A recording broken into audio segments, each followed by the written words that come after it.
Assalamualaikum warahmatullahi wabarakatuh. Perkenalkan, nama saya Amelia dengan NPM 1906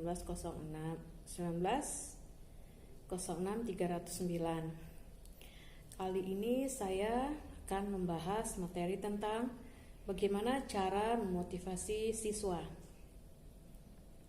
Pada dasarnya, mahasiswa ataupun peserta didik itu sudah ada motivasi sebelum mereka menuju ke tempat sekolah atau kampusnya. Jadi sebisa mungkin ketika mereka sudah sampai di sekolah itu kita jangan merusak mood atau motivasi mereka dengan cara misalkan kita berkata kepada mereka, kamu tidak bisa seperti ini, kamu tidak akan mampu menjadi orang seperti ini, itu sangat fatal akibatnya, walaupun cuma dengan kata-kata seperti itu. Nah, cara memotivasi siswa itu ada beberapa cara. Yang pertama dengan cara interaksi, dengan cara memotivasi melalui model, dengan cara kebermaknaan, dengan cara menampilkan hal atau materi atau media yang menarik saat pembelajaran, bisa juga dengan menghadirkan tokoh ataupun dengan cara wisata alam. Nah, baik, saya akan membahas yang pertama, yaitu tentang cara memotivasi melalui model.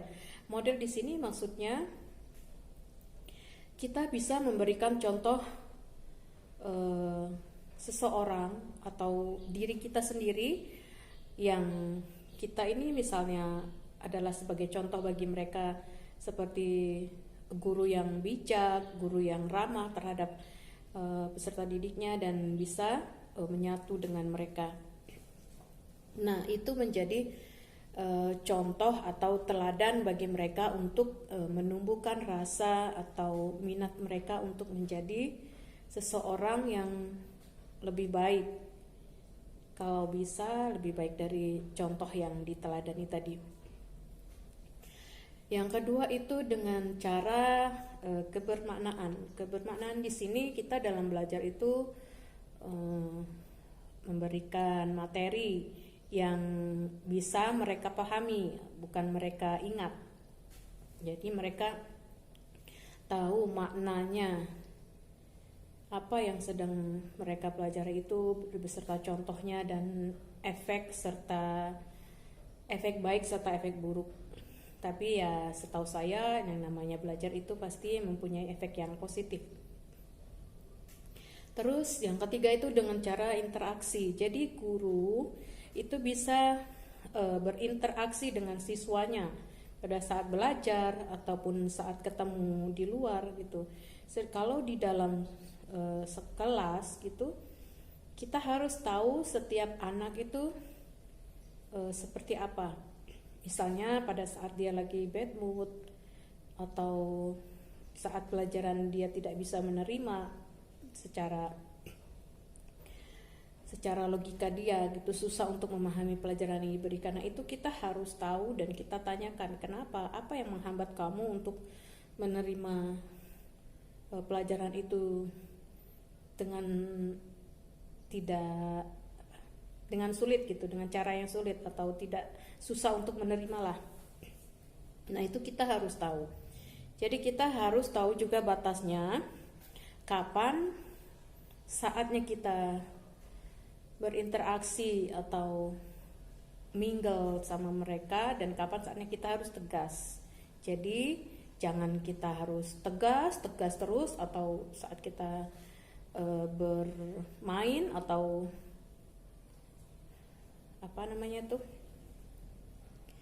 bersenang-senang lah istilahnya, buat joke itu. Nah, itu kita harus hindari juga, jangan sesering mungkin. Jadi kita harus tahu batasannya sampai seperti apa. Terus cara yang 5 itu adalah dengan menghadirkan seorang tokoh atau tokoh yang menjadi inspiratif seperti misalnya polisi atau dokter atau profesi lain dah. Nah, yang bisa membangkitkan mereka untuk menjadi seseorang tersebut atau profesi lain. Kalau misalnya kalian belajar dengan baik dan dengan tekun, kamu pasti akan bisa mencapai impian kamu seperti dokter atau pemadam kebakaran yang hadir seperti sekarang ini. Nah, itu menjadi motivasi buat mereka. Yang keenam adalah dengan mengulangi materi yang telah atau yang sudah diajarkan. Jadi kita bisa mengaitkannya dengan materi yang sekarang ini dengan kehidupan keseharian, bisa dengan melalui permainan atau belajar dengan cara yang lain. Nah, itu juga bisa diberikan pekerjaan rumah yang akan ditampilkan nanti setelah dia datang minggu berikutnya, dan menanyakan kepada mereka apakah sejauh ini materi yang disampaikan itu sampai ke hati atau ke pemikiran mereka. Jadi mereka bisa mengimplementasikannya ke kehidupan nyata. Nah, dan yang terakhir itu adalah bisa dengan melakukan wisata alam. Jadi seperti study tour. Kita bisa melihat atau mengenalkan situasi nyata atau keadaan nyata seperti di